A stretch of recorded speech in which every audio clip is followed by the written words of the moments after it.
l'essentiel de ce qui se passe quand on procrée, c'est le hasard qui s'en charge.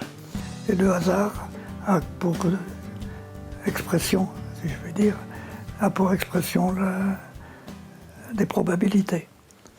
Donc on va raisonner en probabilité, et il y a toute une théorie des probabilités qui va défiler, et on a besoin d'un professeur de génétique mathématique.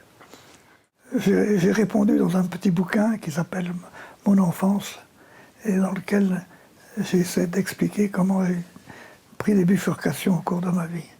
À certains moments, j'étais plus attiré par la génétique, à d'autres moments par le raisonnement probabiliste.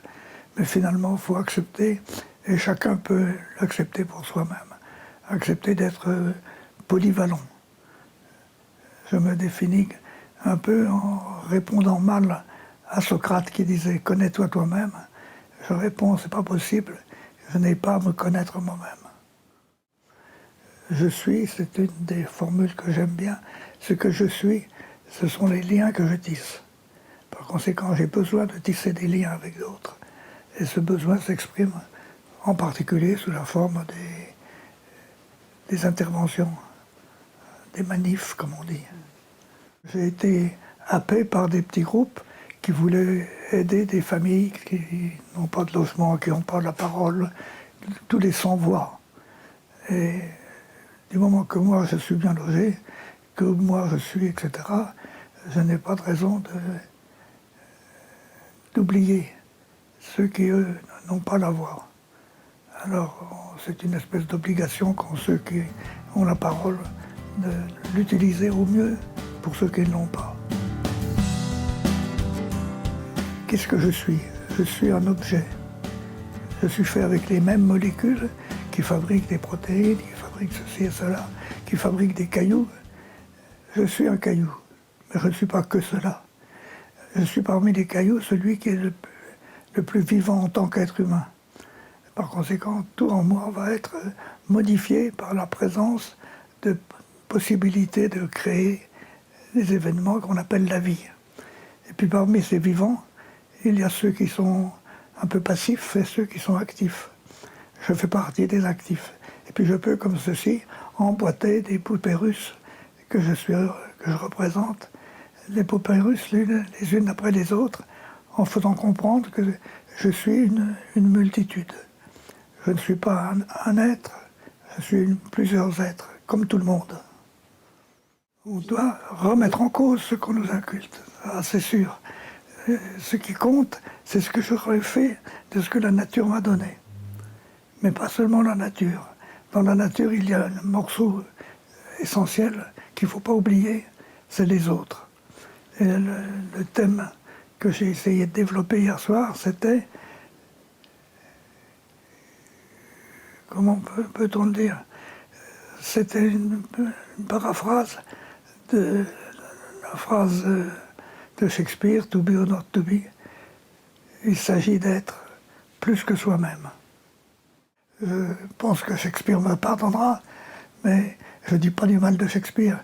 Je dis le jour où il exprime « to be or not to be », il a l'air d'imaginer que ce que je suis s'exprime par l'individu que je suis.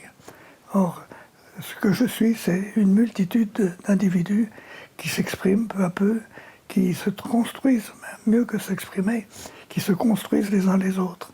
C'est mon thème central. Ce que je suis, c'est ce que je suis devenu, et je suis devenu grâce aux autres, en grande partie, et aussi un peu grâce à moi-même. L'autre n'est pas moi, donc je cours un risque en me dévoilant auprès de l'autre. Mais si je ne le fais pas, j'ai le pire risque qui est d'être finalement inconnu, d'être vide. Je me remplis de toutes les richesses que les autres me donnent et j'en fais autant avec eux. On n'est pas généreux par bonne volonté et pour qu'on vous dise merci. On est généreux, ou on essaie de l'être parce qu'on en a le besoin. J'ai besoin de l'autre. C'est bien le moins que je puisse lui demander de temps en temps des recettes pour devenir lui. Faut pas que je me dise je suis un brave garçon, je fais des choses merveilleuses, etc.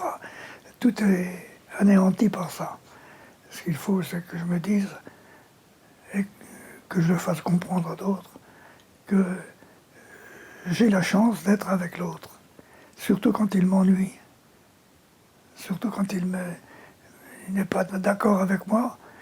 Je préférerais qu'il soit autre, mais finalement c'est grâce à ce désaccord que je vais devenir quelqu'un.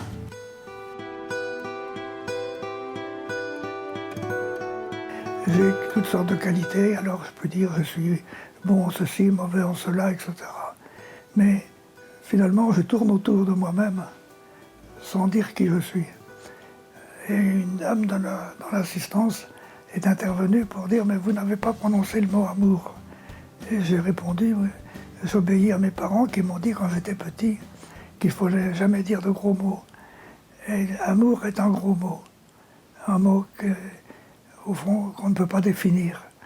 Par conséquent, je ne l'emploie pas parce que c'est trop grand, c'est trop important, ça compte trop.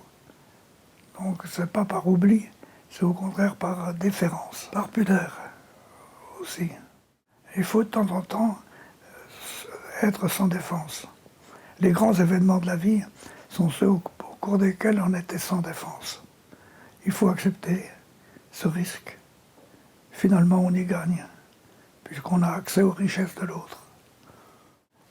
Pour moi, l'important, c'est de diffuser quelques idées qui me taraudent personnellement et dont j'ai envie qu'elles soient répandues.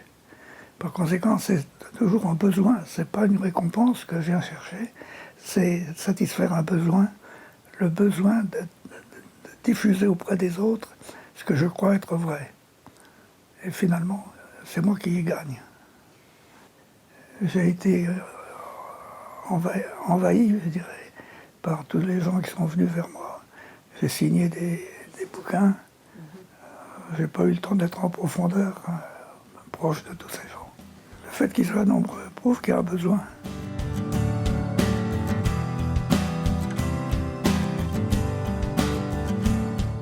Je suis les liens que je tisse.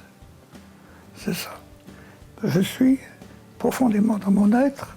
Il y a bien sûr des groupes sanguins, il y a toutes sortes de protéines, il y a toutes sortes de choses dont j'ai besoin pour être moi, pour me transformer. Mais l'important, c'est ce qui va me venir de l'extérieur grâce aux autres. Donc merci à ceux qui me demandent, qui me posent cette question que vous venez de poser. C'est pas à moi de vous dire ce que vous devez en penser, mais c'est à moi de vous dire merci d'y avoir pensé.